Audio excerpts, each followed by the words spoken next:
Nah, sekarang habis itu kita masuk tahap selanjutnya yaitu evaluasi alternatif. Yaitu evaluasi merupakan proses yang mengevaluasi pilihan produk dan merek dan memilihnya sesuai dengan yang diinginkan konsumen. Jadi kan pasti ada beberapa pilihan. Nah, itu nanti kita pilih salah satu sampai akhirnya kita beli itu. Nah, terus dua tipe informasi. Itu ada daftar merek yang akan dibeli. Jadi kan satu produk kategori itu kan banyak banyak merek kayak misalnya sepatu olahraga. Ada Adidas, ada Nike, terus ada apa lagi Reebok, terus apa lagi Puma, macam-macam kan banyak.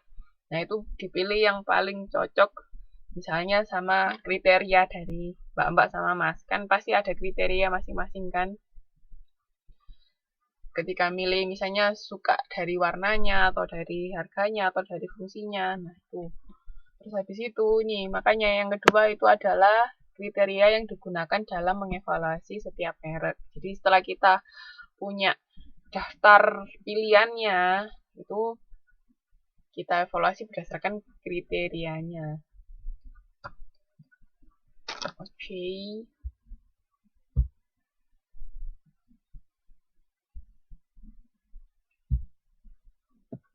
Terus habis itu ada daftar merek atau evoke set.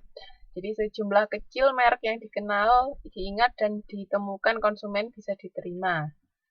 Jadi ada awareness set itu ada in-app set, inert set, sama evoke set. Jadi ada rangkaian merek yang tidak layak, rangkaian merek yang tidak aktif, sama rangkaian merek yang diminati. Jadi kan merek itu kan banyak sekali toh, tapi nggak semuanya kan bisa kita kenali atau kita ingat. Nah, yang juga ada yang nggak kita minati. Jadi ada kenal atau enggak, ingat atau enggak, kita minat atau enggak. Nah, itu makanya di sini ada awareness set itu. Kalau evoke set itu yang kita kenal, ingat, sama bisa kita terima. Itu yang terakhir. Jadi merek-merek yang ada di ingatan kita, terus kita tahu, mungkin juga salah satunya ada yang kita suka. Gitu. Jadi itu daftar merek ya atau evoke set. Nah, di situ ada bagan di halaman berapa? Di halaman 8.21.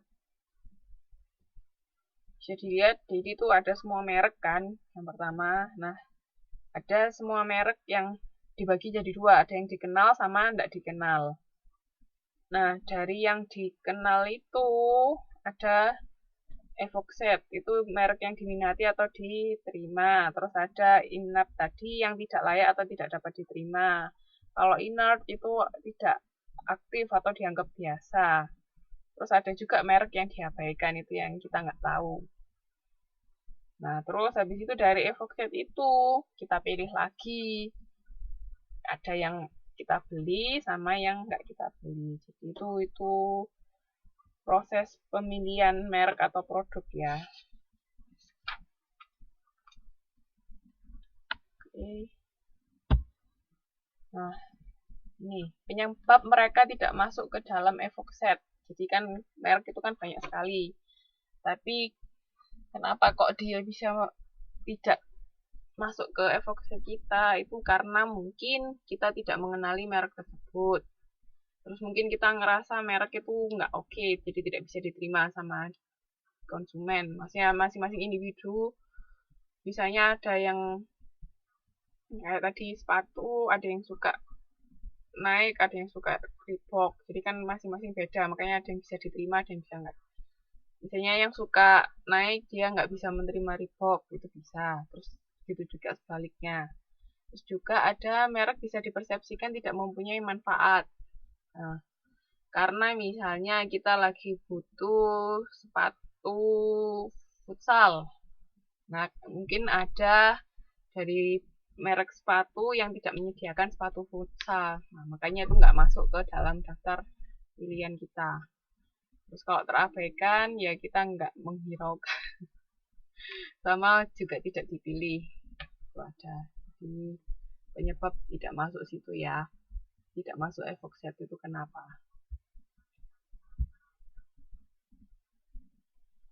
Terus habis itu ketika kriteria yang digunakan, kriteria evaluasi merek itu kriteria yang digunakan konsumen untuk mengevaluasi merek-merek yang termasuk dalam evoxed mereka.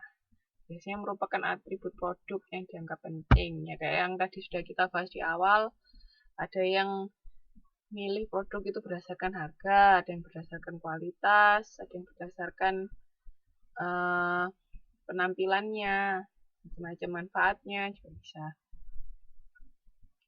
Terus habis gitu ini kaidah keputusan berdasarkan kompensasi. Ada evaluasi positif dapat menutupi atau menyimbangkan evaluasi negatif.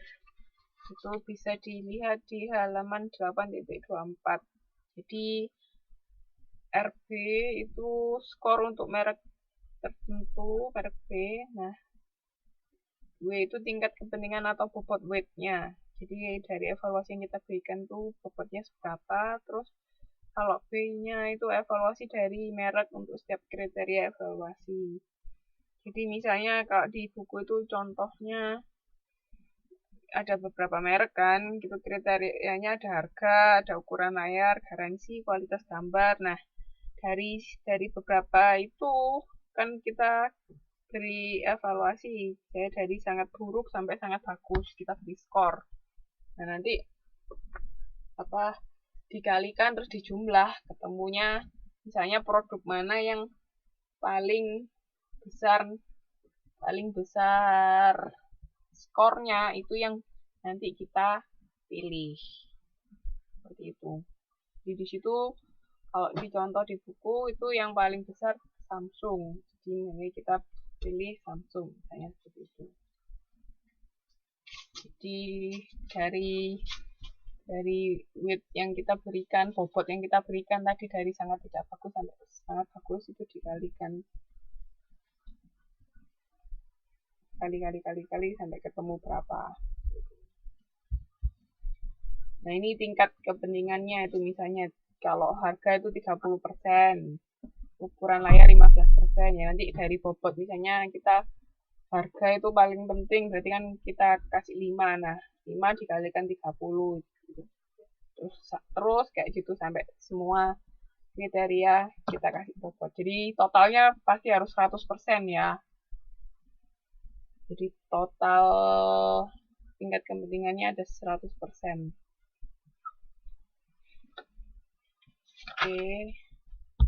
Terus habis itu ada juga non-compensatory, ini keputusan pembelian, non-compensatory decision rules. Jadi konsumen tidak mungkin menyeimbangkan penilaian positif merek atas satu sifat dengan penilaian negatif sifat lain. Terus juga ada conjunctive rule, disjunctive rule, sama lexicographic rule.